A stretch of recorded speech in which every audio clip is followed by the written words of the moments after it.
Buenas, buenas, ¿cómo andan? Aquí está el martes informativo de TV Ciudad. Aquí está la edición central de MBD Noticias. ¿Cómo te va, Natalia? Muy bien, Martín. En la subidita de la semana y parece que despidiendo el sol por unos días. Y con nuevas papeletas que asoman. Sí, nuevas papeletas. Mucho hay que elegir en este año electoral. No es un hecho, pero les contamos. El sector Colorado Ciudadanos impulsa un plebiscito para reformar la Constitución y establecer el concurso público y el sorteo como únicas vías de ingreso de personal a las intendencias departamentales. La iniciativa debe contar con la firma de 2/5 de integrantes de la Asamblea General antes del 27 de abril para luego ser sometida a la consulta popular, que en caso de realizarse será en simultáneo con las elecciones nacionales de octubre. Y con otras iniciativas, además. Esta intenta regular el acceso a empleos en las intendencias en los mismos términos que el proyecto de ley del fallecido senador colorado Adrián Peña, que la semana pasada no fue aprobado en el Senado. Se espera que Cabildo Abierto y el Frente Amplio acompañen, como lo hicieron en sala, e incluso no se descarta que también lo apoye el senador nacionalista y candidato presidencial Jorge Gandini. Este fue el tema que destacamos hoy, pero hay otros, como siempre. Repasamos los titulares. Fiscalía pidió la versión taquigráfica de la sesión secreta de la Comisión del Senado en la que el diputado cabildante Sebastián Cal confirma su denuncia por amenazas recibidas de parte del empresario asesinado Gonzalo Aguiar. Se abre el juicio oral contra los 11 imputados de la Operación Océano. Son 8 las víctimas de la denuncia por explotación sexual de menores. La ministra de Economía y Finanzas, Azucena Arbereche, defendió el modelo económico actual y aseguró que ya está dando resultados. La precandidata frente amplista Carolina Cose señaló que el gobierno incumplió promesas y cuestionó cuando se anunció la construcción de 50.000 viviendas. Por segundo año consecutivo, el Parlamento uruguayo cayó en el ranking de transparencia que elabora la organización Transparencia Legislativa, ubicándose en el lugar 11 entre 14 países medidos. Hasta el jueves están abiertas las inscripciones para una nueva edición de los Jornales Solidarios. Ya hay 97.000 personas inscriptas para 9.000 cupos en todo el país. El Senado uruguayo aprobó por unanimidad una declaración de condena al asalto perpetrado a la Embajada de México en Ecuador. El vicepresidente ecuatoriano Jorge Glass fue trasladado nuevamente a una cárcel de máxima seguridad en Guayaquil. El presidente mexicano López Obrador exhibió hoy imágenes inéditas del asalto a su embajada. Los gobiernos de Argentina y China desmintieron que la estación que Pekín construyó en la Patagonia sea una base militar, luego de la polémica generada por las declaraciones del embajador de Estados Unidos en Buenos Aires.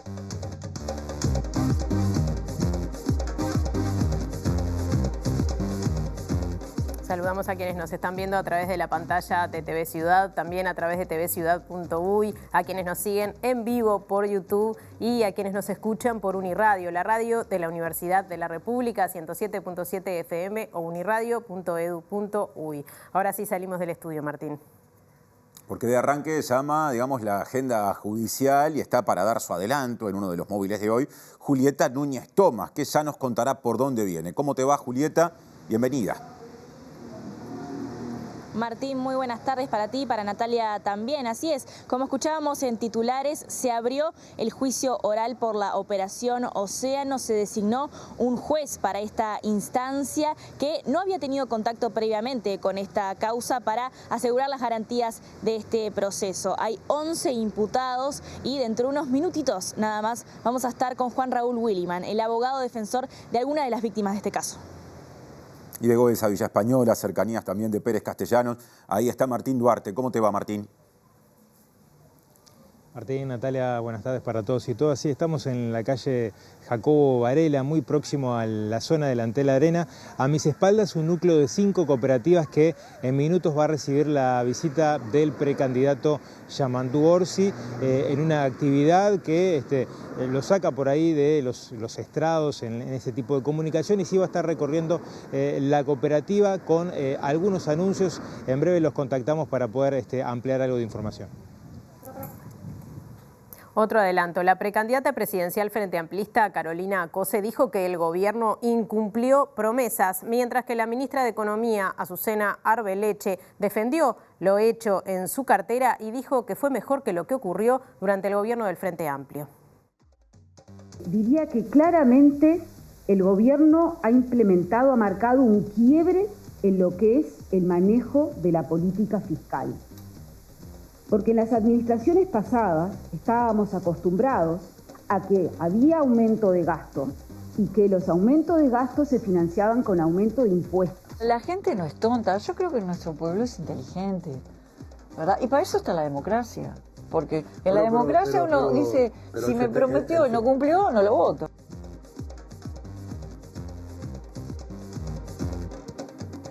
Fue recién tema de portada. El sector del Partido Colorado llamado Ciudadanos propone un plebiscito para establecer como únicas vías de ingreso para trabajar en las intendencias al concurso o en su defecto al sorteo. La iniciativa debe contar con el apoyo de 2/5 de las personas integrantes de la Asamblea General antes del 27 de abril para luego ser sometida a consulta popular junto a las elecciones nacionales de octubre.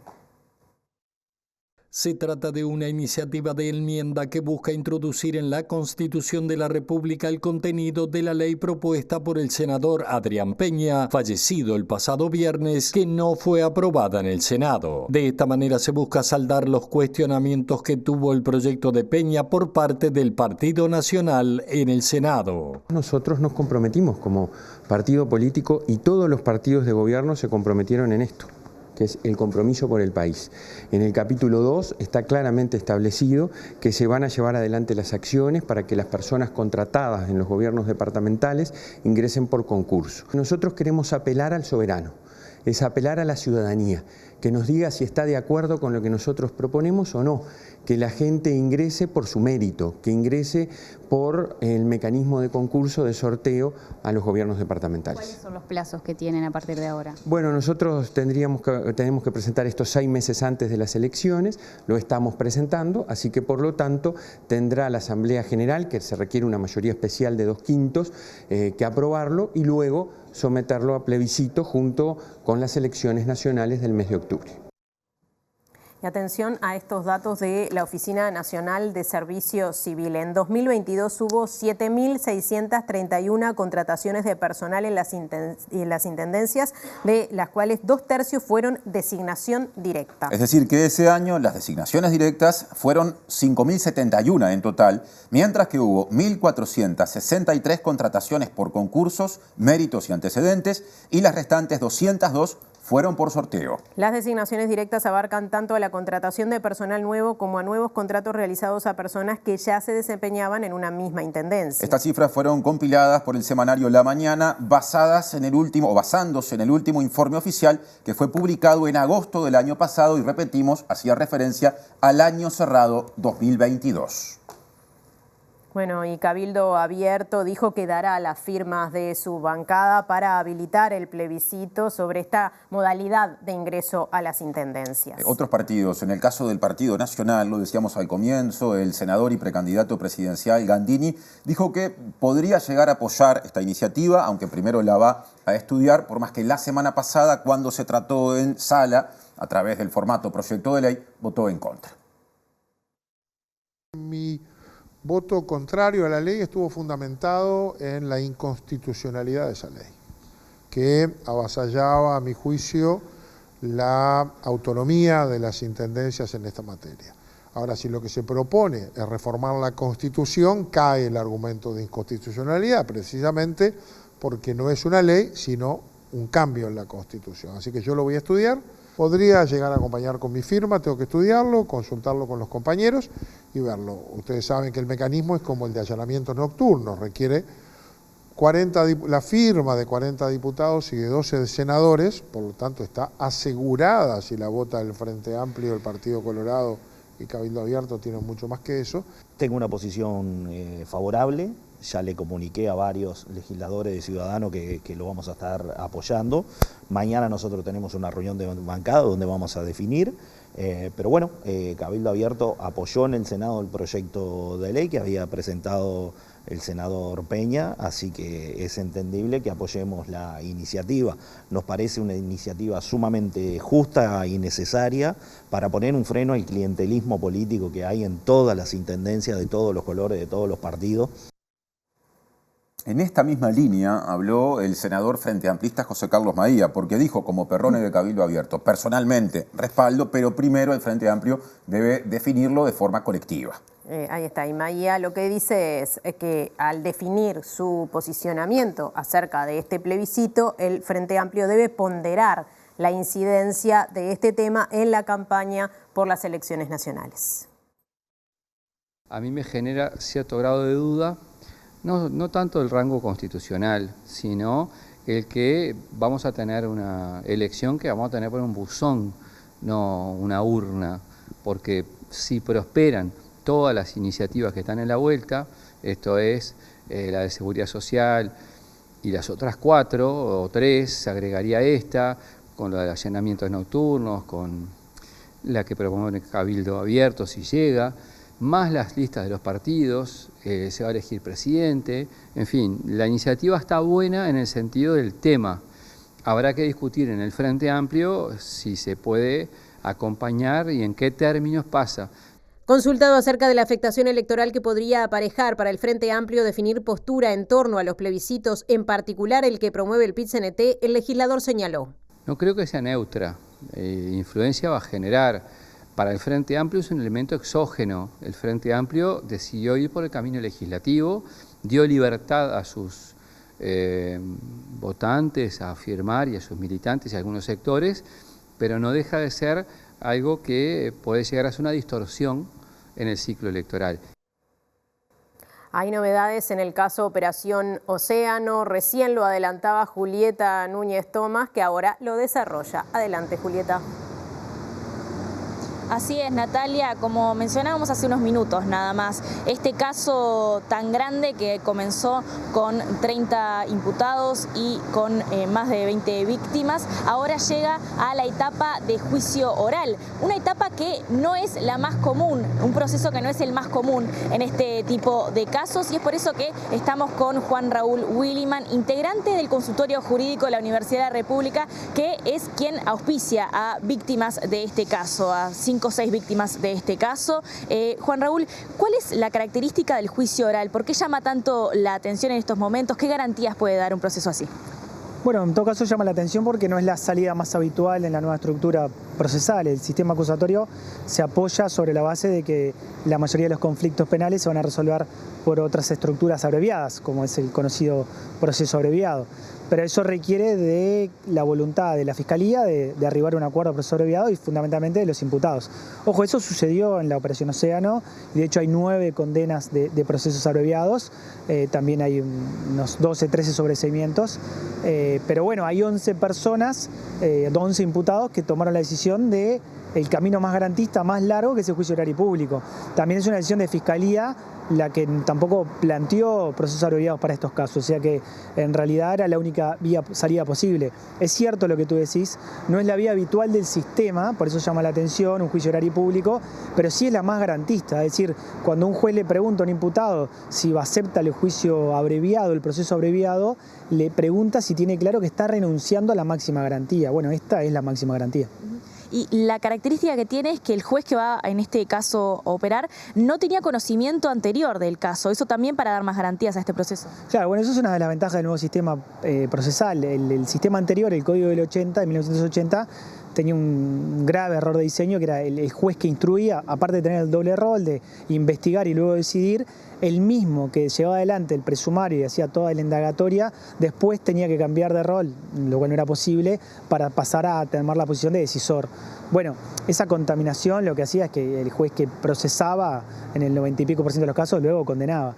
En el sistema actual la garantía que tenemos es que los jueces de garantía, justamente así se llaman, que toman conocimiento de las actuaciones en forma previa, ya quedan vedados de ser el juez de juicio. Entonces el juez de juicio es un juez que está virgen de toda información, que va a tener contacto por primera vez con la causa a través del auto de apertura a juicio, que es un decreto importante que se acaba de dictar, y que conocerá la teoría del caso de cada una de las partes a partir del alegato de apertura. Ese es el inicio y no tiene otra información, y eso por supuesto que es una garantía para todas las partes. ¿Cómo fue el trabajo que se hizo hasta llegar a esta instancia? Comentabas el proceso que hubo con otras circunstancias asociadas a este mismo caso, a la Operación Océano. ¿Cómo se llega hasta este momento? ¿Cuál ha sido el trabajo hasta aquí? Bueno, en realidad fue una investigación preliminar, imagino que de las más complejas que me ha tocado ver, supongo que la Fiscalía también, a los defensores penales también, en este caso de los imputados, por el volumen, ¿no? O sea, es raro encontrar una causa con 30 imputados y 20 víctimas, con este volumen de información. De hecho, genera un auto de apertura a juicio inabarcable, tiene casi 400 fojas, que nos va a llevar a todos mucho tiempo de análisis para ver si está todo como en definitiva tiene que estar, de acuerdo a la audiencia de control de acusación. Eso implicó una tarea muy compleja en etapa de indagatoria preliminar, pero lo cierto es que, como decía la jueza Garantía en su momento, esto es lo que tenemos, con esto es lo que hay que trabajar, y así se trabajó por parte de todas de los operadores jurídicos. Y si bien alguna vez se cuestionó la magnitud del volumen, también es cierto que había una conexión probatoria importante, fuerte, que era que la mayoría de los imputados o todos los imputados habían tenido contacto con la víctima principal. Y bueno, ahí había una protección para la víctima no iba a poder declarar 30 veces de forma anticipada, tenía que hacer una sola declaración, y además había otros puntos de conexión probatoria porque esa misma víctima también tenía contacto con otras víctimas. Entonces, esa es la realidad que nos tocó trabajar. La indagatoria preliminar fue realmente compleja, la etapa intermedia fue realmente compleja y uno espera un largo juicio oral, pero que nos ofrezca a todos las máximas garantías. Sobre eso te quería consultar brevemente, ¿qué es lo que podemos esperar de la resolución de este juicio? Estamos hablando de situaciones muy complejas. ¿Qué sucede con la reparación, ¿no? El propio juicio oral es un proceso de reparación para las víctimas que ustedes están trabajando, sobre todo teniendo en cuenta las particularidades de este caso y que si se llega a esta instancia es porque realmente lo que sucedió fue muy grave. Sí, el juicio oral, como todo juicio, uno no puede arriesgar un resultado. Uno sabe que todas las partes lo van a tramitar con la mayor de las responsabilidades. La Fiscalía convencida de su teoría del caso, la defensa de las víctimas también está convencida de la teoría del caso y apoyó a la Fiscalía en este sentido, y bueno, la defensa de los imputados estará de su teoría alternativa. Pero son las pruebas, el juicio oral, el corazón del juicio oral son las antes evidencias, ahora pruebas que se van a diligenciar en juicio y que son las que van a ser determinantes para saber qué resultado va a tener. Los procesos judiciales son para las víctimas una reparación en sí misma, a veces sí, tenemos casos en que sí, el solo hecho de acceder a la justicia, el solo hecho de ejercer el derecho, la tutela judicial efectiva, es por sí reparador, en otros casos no necesariamente, y bueno, también está la eventual reparación patrimonial que se puede llegar a obtener para las víctimas en caso de que haya condena, que está tarifada, especialmente prevista. Todo hace a la reparación, aunque no es, y eso tiene que quedar claro, no es un juicio ganado lo que en definitiva va a zanjar el conflicto.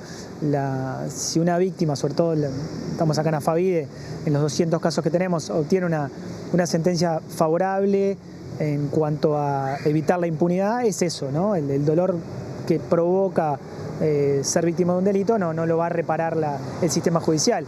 En realidad ahí es mucho mejor trabajar en la prevención que en el propio sistema.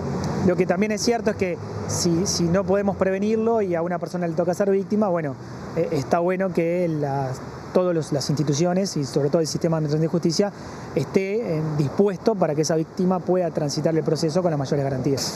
Muchísimas gracias, Juan Raúl, le agradecemos por estos minutos y recordamos que queda por delante un proceso, como escuchábamos recién, bastante largo, que envuelve además una situación muy compleja porque tiene que ver con víctimas que en su momento eran menores. Así que veremos qué es lo que dispara este juicio oral, que ya comenzó y que estará rodando por los próximos meses.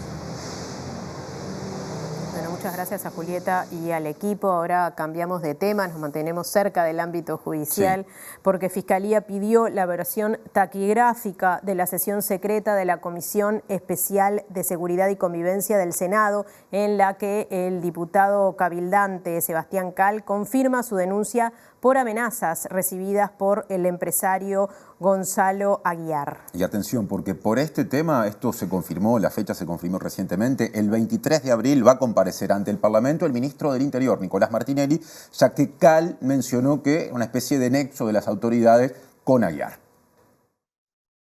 El diputado cabildante Sebastián Cal presentó una denuncia penal en Fiscalía por las amenazas del empresario, que coinciden con la versión taquigráfica de la sesión secreta de la Comisión Especial de Seguridad y Convivencia del Senado. Allí informó que en 2022 había denunciado ante el entonces jefe de policía de Maldonado, Julio Pioli, que el empresario había contratado para su custodia personal a policías en actividad y a los pocos días había recibido amenazas del empresario, que se había enterado de la denuncia, que también se filtró. Sebastián Cal dijo que comunicó las amenazas que recibió por parte del empresario Aguiar al jefe de policía de Maldonado y al entonces ministro del Interior Luis Alberto Heber, y como no tuvo respuesta, le informó al entonces secretario de la Presidencia Álvaro Delgado. La denuncia penal de Cal está a cargo del fiscal de quinto turno de Maldonado, Jorge Vaz, que es quien solicitó a la vicepresidenta Beatriz Argimón las actas secretas de la comparecencia del diputado a la Comisión Especial del Senado, según informó el periodista Eduardo Preve. El periodista cuenta además como hecho llamativo que el diputado nacionalista Rodrigo Blas tiene una camioneta BMW 4x4 Competition que fue propiedad del empresario asesinado y adquirida a través de una automotora valuada en unos $400.000. Según supo MBD Noticias en comunicación con el diputado, la compra fue realizada hace 2 años y desmintió el costo del vehículo, asegurando que la compra fue a través de la automotora Villasuso de Maldonado y que para la adquisición entregó un auto marca Mercedes y $30.000 más. Ahora cambiamos de tema. El presidente Luis Lacalle Pou elogió la tarea que realizan las cooperativas agrarias federadas. Durante un acto por el aniversario número 40 de esta federación cooperativa, dijo que el modelo de esta organización combina solidaridad y ganancia. El espectro de las cooperativas es enorme. Una de las marcas más importantes y que más exporta al país es una cooperativa. Y después hay cooperativas pequeñas, rurales, que encontraron en este proceso asociativo la subsistencia. Porque la cooperativa no asegura subsistir, sí asegura resistir. La cooperativa tiene esencialmente sus procesos la solidaridad y la ganancia. Y creo que habla muy y mucho de la sociedad moderna, la sociedad integrada. La sociedad que el éxito individual necesariamente por generosidad o por necesidad está condicionado al éxito del común denominador. Son instituciones muy ayornadas y que seguramente, como decía Beatriz, sean un lugar, un espacio para proyectarnos con éxito al futuro. Y la ministra de Economía y Finanzas, Azucena Arbeleche, defendió el modelo económico actual y aseguró que ya está dando resultados. Sí, también dijo que en cambio cuando gobernó el Frente Amplio, esos gobiernos se comieron todo lo recaudado y aumentaron tanto los impuestos como el déficit fiscal. Diría que claramente el gobierno ha marcado un quiebre en lo que es el manejo de la política fiscal. Porque en las administraciones pasadas estábamos acostumbrados a que había aumento de gasto y que los aumentos de gasto se financiaban con aumento de impuestos. En la administración anterior se comió todos los ingresos de ciclo económico y todos los ingresos extraordinarios y más. Y por eso hubo un deterioro en las cuentas fiscales. Arbeleche habló de los cambios impulsados en el cómputo del IRPF y en el IAS como reducción de impuestos, entre otras medidas que beneficiaron a más de 300.000 personas y significó una reasignación fiscal de $150 millones en 2023. Vemos que los ingresos en términos del producto en el periodo pasado aumentaron 0,7 puntos porcentuales, desde el 2014 al 2019. En el caso de los 4 años de esta administración, el aumento de los ingresos es de 0,9 puntos porcentuales. Pero ¿qué pasó en la administración pasada? Y ahí va la línea verde. El aumento de gastos en términos del producto aumenta 2,5 puntos porcentuales. En el caso de esta administración, el aumento en los gastos ha aumentado los gastos, pero de forma moderada.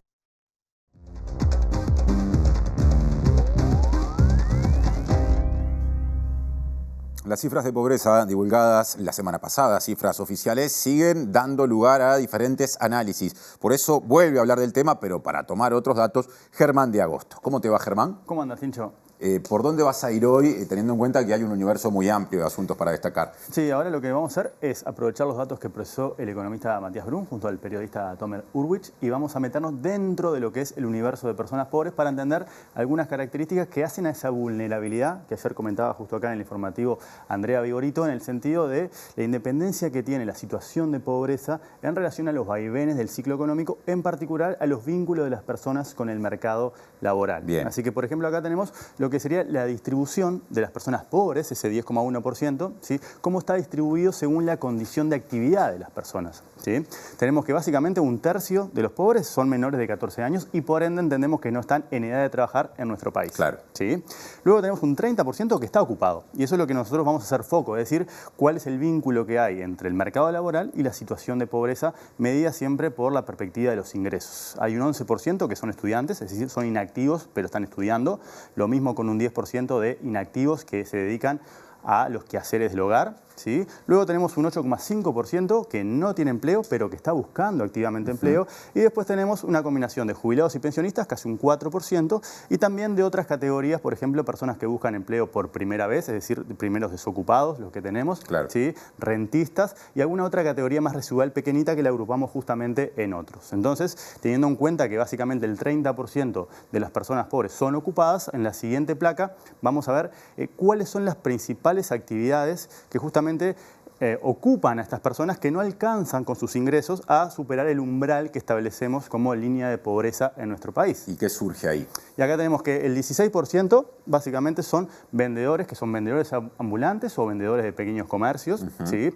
Tenemos luego una categoría vinculada a lo que tiene que ver con la limpieza y con los asistentes de limpieza, ¿sí? Esa es la segunda categoría en donde hay más pobres empleados, ¿sí? Luego tenemos con un 10% peones en el sector de la minería, la construcción, la industria y el transporte.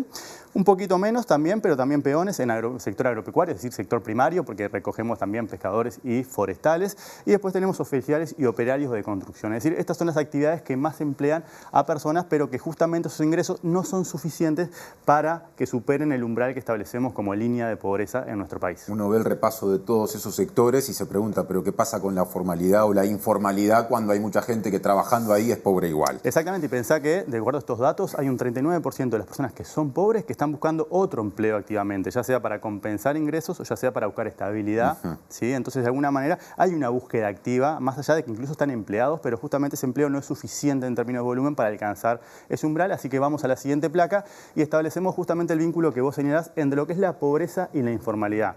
En 2023, la informalidad para Uruguay en general fue del 23,7%.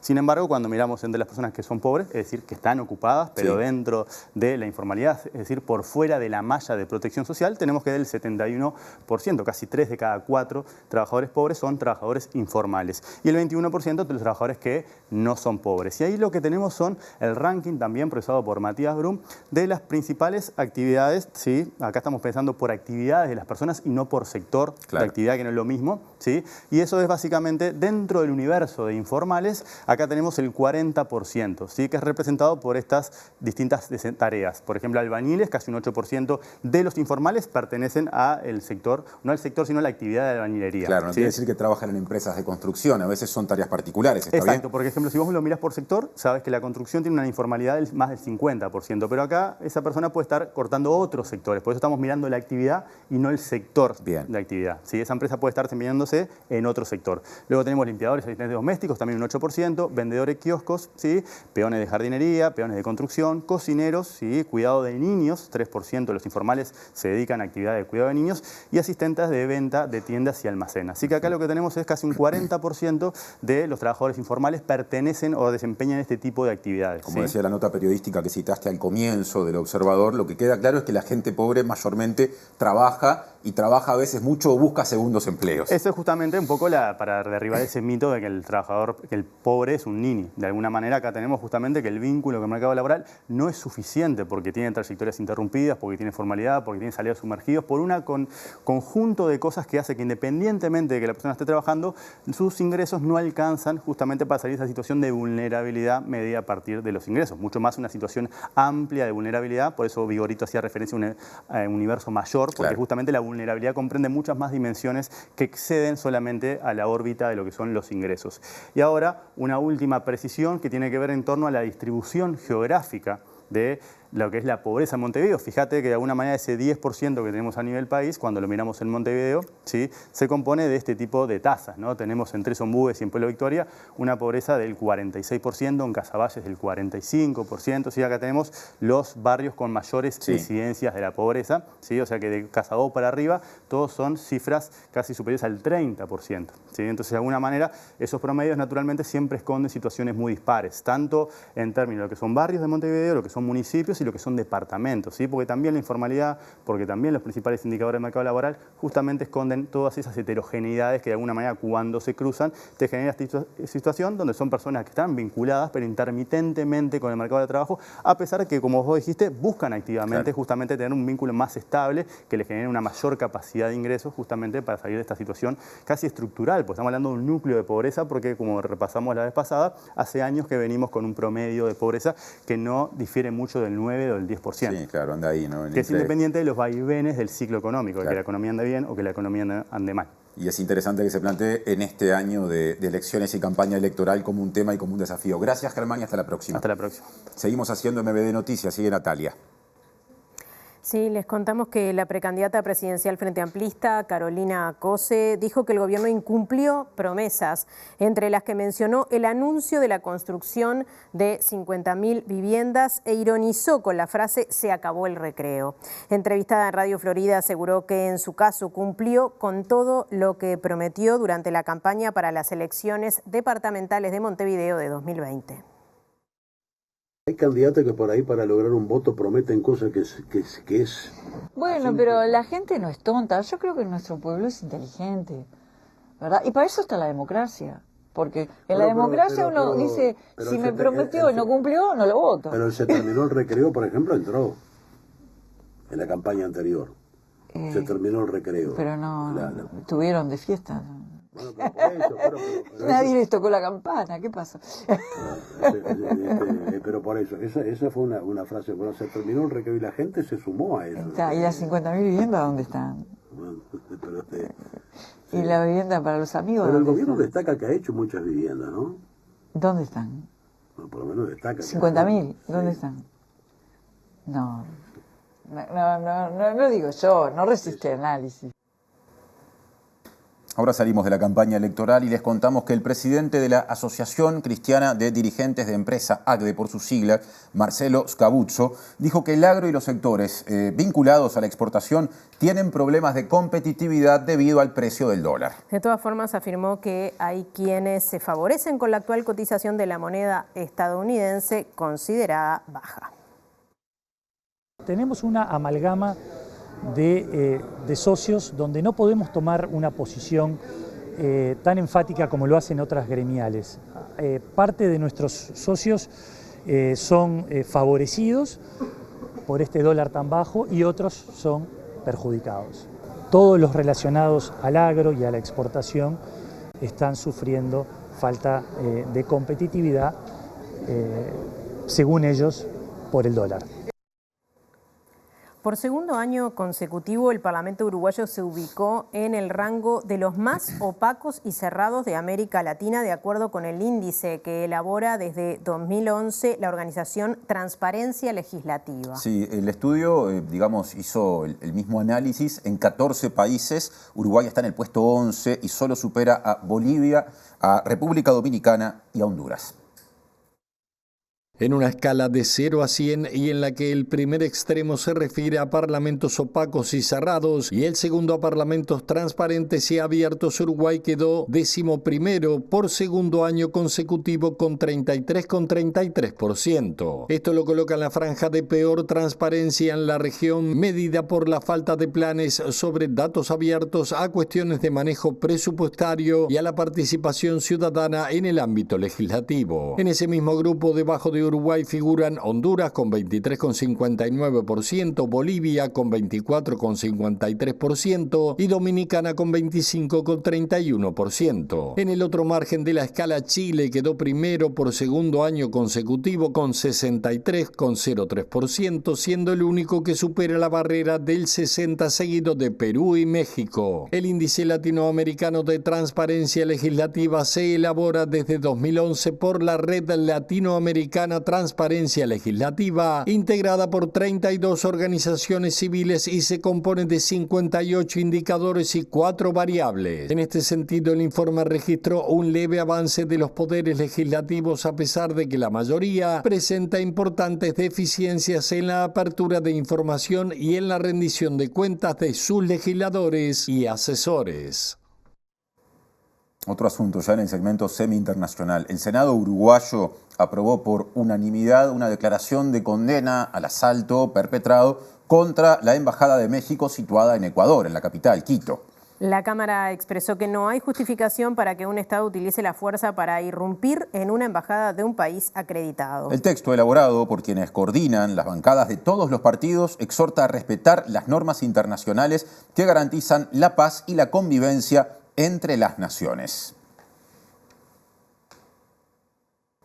Y el ex vicecanciller del gobierno de Rafael Correa, el uruguayo Quinto Lucas, reclamó la presencia de organismos internacionales de derechos humanos en Ecuador tras la detención en la Embajada de México del ex vicepresidente Jorge Glass. Lucas dijo que el actual gobierno de Ecuador es responsable de lo que pasó y también de forzar o intentar hacerlo a Glass a que declare contra el expresidente Rafael Correa, pero reconoció que estos hechos dividen opiniones en su país, en Ecuador.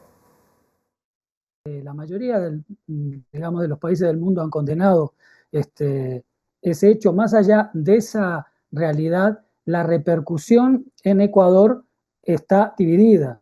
Obviamente estamos en un país en el que hay una visión de país que está enfrentada a otra visión de país, una visión de país que quiere llevar al país a una especie de gobierno similar al de Milei, y otra visión que busca un país mucho más abierto, distinto, más progresista. Hasta el momento no se sabe el estado de salud de Jorge Glass, quien se encuentra en un hospital militar. Actualmente Glass, de 54 años, está imputado por presunto peculado, malversación de fondos públicos en el caso de reconstrucción de la provincia costera de Manabí, la más afectada por el fuerte terremoto ocurrido en el 2016. Todo ese proceso fue un proceso de tortura psicológica, de querer obligarlo a que él o asuma cosas o culpe de determinadas cosas a los otros compañeros y sobre todo a Rafael Correa, que es lo que buscan, que Glass termine incriminando a Rafael Correa. Presenta Mercado Agrícola de Montevideo, en el corazón de un barrio donde late la ciudad. Mercado de Historias. Mercado de Historia.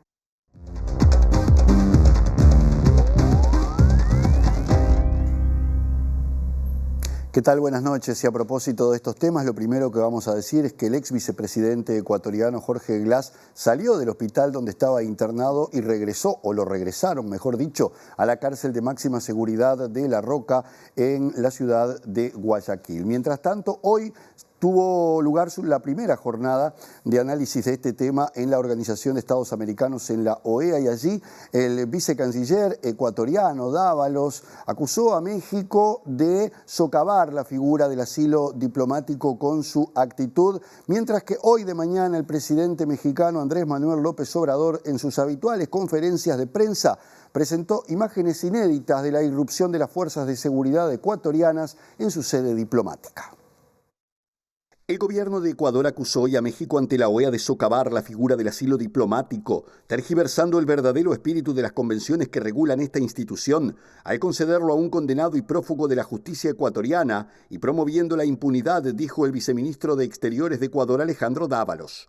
Dávalos comentó que es evidente que el asilo concedido al señor Glass por parte del gobierno mexicano puede responder a valoraciones de afinidad política, mas no de naturaleza jurídica y diplomática, al ser concedido inmediatamente después que Quito declarara persona non grata a la embajadora mexicana Raquel Serur tras las consideraciones del presidente mexicano sobre el proceso electoral ecuatoriano.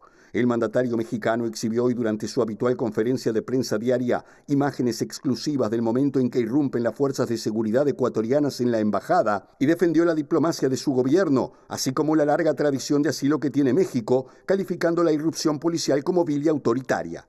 La canciller mexicana Alicia Bárcena pidió este martes a los países miembros de la Comunidad de Estados Latinoamericanos y Caribeños, CELAC, que apoyen su demanda ante la Corte Internacional de Justicia de La Haya por violaciones del derecho internacional tras el asalto a su embajada en Quito, calificando el comportamiento del gobierno de Ecuador como desproporcionado y asegurando que es el momento de ver una CELAC unida y defensora de las normas internacionales.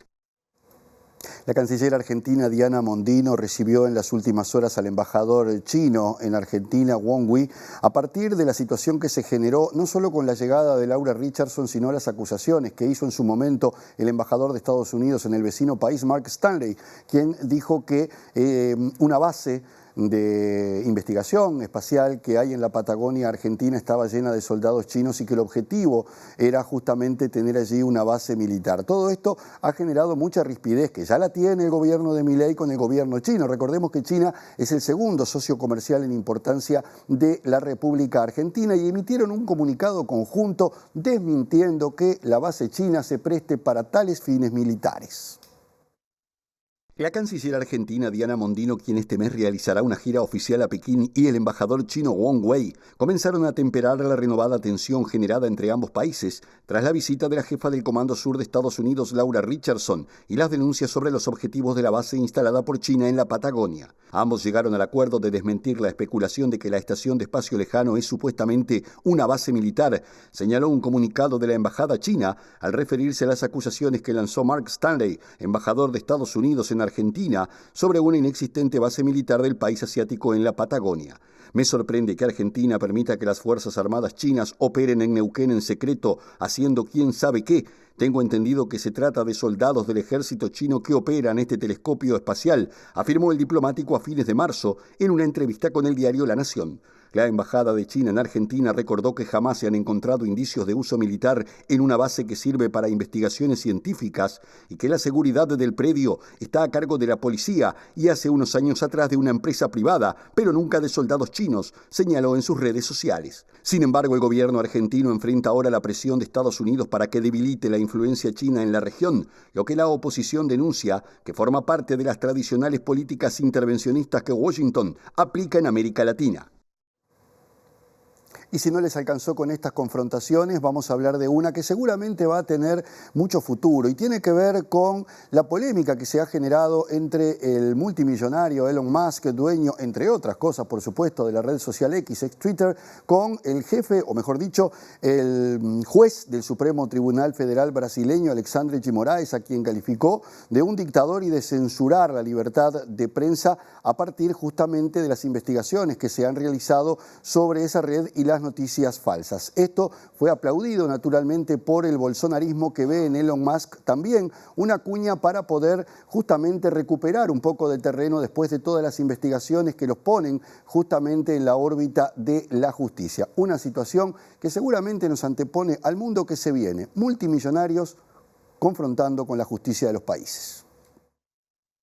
El multimillonario propietario de X, Elon Musk, subió el tono en su polémica con Alexandre de Moraes, ministro del Supremo Tribunal Federal de Brasil, al que acusa de censura en su red social, preguntándose cómo Alexandre de Moraes se convirtió en el dictador de Brasil y afirmando que el magistrado tiene al presidente Lula da Silva amarrado. La polémica entre Musk y de Moraes estalló el pasado sábado cuando el empresario dijo que levantaría todas las restricciones impuestas por la justicia brasileña a algunas cuentas de X, asegurando que el juez ha traicionado de manera descarada y repetidamente la Constitución y al pueblo de Brasil, y que de Moraes debería dimitir o ser destituido. En respuesta, el magistrado ordenó la inclusión de Musk en la investigación en curso sobre la propagación de noticias falsas y la apertura de una nueva pesquisa en su contra por supuesta obstrucción a la justicia, al tiempo que anunció que se impondrán multas de casi $20.000 diarios por cada cuenta que el Supremo Tribunal Federal o el Tribunal Superior Electoral haya ordenado bloquear y que X reactive. La pugna ha desatado en las redes sociales una oleada de mensajes de bolsonaristas en apoyo a Elon Musk, luego que el propio Bolsonaro calificara al magnate que visitó Brasil durante su mandato de ser un mito de la libertad de los brasileños. Presentó Mercado Agrícola de Montevideo, en el corazón de un barrio donde late la ciudad. Mercado de Historias. Mercado de Historia. Presenta Antel, socio de tu negocio. Volvemos a la campaña electoral. En este momento el precandidato Frente Amplista, Yamandú Orsi, está reunido con vecinas y vecinos de cooperativas de viviendas. Y allí está nuestro compañero Martín Duarte. Contanos, Martín. Somos una fuerza Así política es, Natalia, comenzó ya hace algunos minutos la oratoria del precandidato Yamandú Orsi, haciendo referencia en primer lugar a justamente el valor del cooperativismo en esta zona donde se nuclean 5 cooperativas y alrededor de 350 familias. Ahora se refiere, frente a lo que es el público presente, los cooperativistas, a la situación y la votación en la propia interna del Frente Amplio. Si les parece, les dejamos escuchando lo que está diciendo. Hay que cambiar algunas cosas, hay que cambiar muchas cosas de este país, porque así como está no nos gusta cómo viene la cosa, cómo viene la mano. No voy a repetir a todos ustedes las cosas que estamos viendo que ocurren, pero cuando nos hablan de los datos de la pobreza, cuando nos hablan de que el país está creciendo, crece, su PBI no crece mucho, pero crece, y sin embargo la desigualdad aumenta, nos preocupa. Cuando nos damos cuenta que nuestros gurises nacen mayoritariamente en hogares pobres, nos preocupa. Cuando nos dicen, nos dice primaria, pero nos dice también el Instituto de Estadística, que nace menos gente de lo que nacía antes, o sea, hay menos gurises de la vuelta. Entonces, cuando tenés menos gurises, tenés la obligación de cuidarlo bastante más. No puedes permitirte o darnos el lujo de que un país donde nace poca gente no le prestemos la atención necesaria, y ahí en algo se ha fallado sin duda. Tenemos la sensibilidad, porque somos de izquierda, de que los derechos sociales son tan importantes como los derechos políticos y van de la mano. Y por lo tanto, la vivienda, la educación, la salud, la libertad son parte de un mismo paquete. Por eso somos progresistas de izquierda, pero desde el punto de vista político ansiamos la libertad. ¿Por qué lo digo? Lo digo porque 2x3 este tema aparece en cuestión. Incluso aparecieron movimientos de derecha llamando libertarios, cosa que era insólito, porque yo que estudié historia, los libertarios ahora no van a... Bueno, ahora son movimientos más de derecha. Entonces, pertenecemos a una correntada que viene del año 71, que se llama Frente Amplio, que pescó en nuestra historia lo mejor de nuestras tradiciones y nos gusta que el país crezca, pero siempre tendiendo la mano para que los mecanismos de cobertura social estén aceitados y la gente no se nos quede. Presentó Antel, socio de tu negocio. Y ahora cerramos el bloque inicial. Pero quédense que hay más después de la pausa.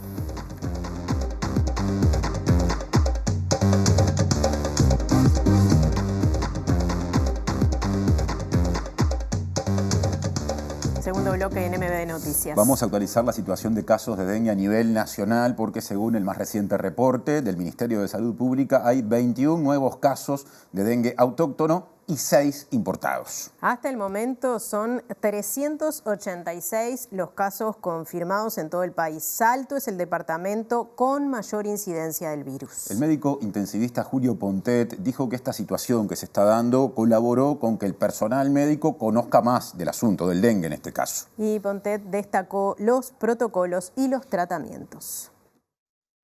Si bien nos antecede hace 8 años un brote que se describió de casos sobre todo importados y ahí ya hubo alguna actividad de capacitación, esto sin duda llevó a la explosión de actividades de capacitación a todos los niveles para los médicos, desde los médicos de atención primaria hasta los médicos del tercer nivel en la terapia intensiva. Hay varios colegas referentes con experiencia que además nos hemos apoyado en ellos, sobre todo por razones de cercanía y porque además son los focos que han sido, digamos, vectores de casos importados, como el norte argentino y Brasil. Así que hemos estado en contacto sobre todo con los colegas de Argentina que viven esta situación ya desde años y con amplia experiencia, ¿no? Personalmente lo que nos falta es la experiencia personal que se adquiere viendo muchos pacientes con esta enfermedad que en la mayoría de los uruguayos no la tenemos. Hemos visto unos pocos, pero los protocolos son bien claros, el tratamiento está bien determinado. Cambiamos de asunto. Hasta el jueves están abiertas las inscripciones para una nueva edición de Jornales Solidarios. Ya se anotaron 97.000 personas, los cupos son muchos menos, 9.000, y el sorteo que va a determinar para quiénes van esos cupos se va a hacer a fin de mes. A partir de este lunes empezaron las inscripciones, son de lunes a jueves, el jueves hasta última hora de la noche, hasta las 12 horas, se podrán inscribir. Las inscripciones son por web, está el formulario ya. Así que bueno, estamos esperando que sea mucha gente la que se inscriba. Los requisitos son personas de entre 18 y 65 años y lo único que tienen que cumplir es que no pueden tener ningún tipo de ingresos, ya sea ni por retribuciones personales, ni subsidio, ni pensiones, ni jubilación. Eso es lo único que se pide y bueno, y que completen el formulario. Está bien dicho, son parte de los jornales solidarios que nacieron en una coyuntura bien específica del país, pero que se vinieron para quedarse porque siguen siendo necesarios. Bueno, yo creo que es parte de una definición que se tomó desde el Ejecutivo, hoy es una definición aprobada por el Congreso de Intendentes, estamos hablando de 9.000 cupos en todo el país y en el caso de Montevideo son 2.340. Hay una cifra que creo que es lo que puede mostrar cuál es la situación que tenemos. Al día de hoy, o sea, las inscripciones empezaron el lunes. Al día de hoy, en todo el país, para los 9.000 cupos, hay inscriptos 97.000 personas. Ahora otro asunto, porque el Ministerio de Desarrollo Social y UTU lanzaron la 9ª edición de la capacitación en multioficios para personas beneficiarias de programas o políticas públicas sociales en áreas como albañilería, sanitaria y electricidad, simplemente por mencionar algunas. El ministro de Desarrollo Social, Alejandro Sciarra, dijo que se busca promover la inserción laboral. En esta edición son 20 personas las que inician los cursos, de los que egresaron más de 180 personas. El 30% de los egresados continuó con otros estudios vinculados a la capacitación y el 49% se insertó en el mercado laboral. Hemos visto que tiene un alto impacto en cuanto a al conseguimiento de un empleo posterior. Recién me decían que de las personas que cursaron la última vez, de las personas que estaban en situación de calle y consiguieron empleo, estamos hablando de un 99%. O sea, tiene empleabilidad rápida y muy buena, así que estamos muy contentos. Va en línea con lo que el Ministerio ha pregonado desde un inicio, con brindar herramientas para la autonomía. ¿Cuántos cursos de este tipo tienen? En este caso es multioficios, ¿hay asociado a otro tipo de instrucción, de formación? Sí, por supuesto, multioficios es carpintería, albañilería, herrería, pero también tienen cursos de habilidades blandas, ¿no? El INEFOP también capacita en habilidades blandas para la empleabilidad, que es algo muy demandado por la industria y la empresa hoy en día, que tiene que ver con habilidades para el relacionamiento dentro de la empresa, el trabajo en equipo, cambiar ciertas costumbres que uno puede tener. Antes de irnos, pregunta clave, ¿qué dice el pronóstico del tiempo para miércoles y jueves? Bueno, descuelguen la ropa ¿Sí? Y mañana y pasado mejor que no laven, por las dudas. Aunque no hay pronóstico de grandes lluvias, sí, mañana alguna probabilidad. Ahí está, lo estamos viendo, ¿no? Nuboso y algo nuboso, con pasajes de cubierto es lo que predomina para este miércoles 10 de abril. Hay alguna chance de que llueva, decía Natalia, por la mañana mejoraría. Durante la tarde la mínima prevista es de 15 grados, hablando de temperaturas, y la máxima de 19. Y el jueves 11 de abril mejoran un poquito las condiciones, va a estar nuboso y algo nuboso, pero algún solcito parece que sale, pero baja aún más la temperatura, la mínima 12, la máxima 19. Y estamos llegando como siempre al final, dejamos la invitación hecha porque ya llega al lado B a la pantalla de TV Ciudad. Y el reencuentro con las noticias será mañana a las 8, a las 13 y a las 18:55. Hasta entonces, que pasen bien.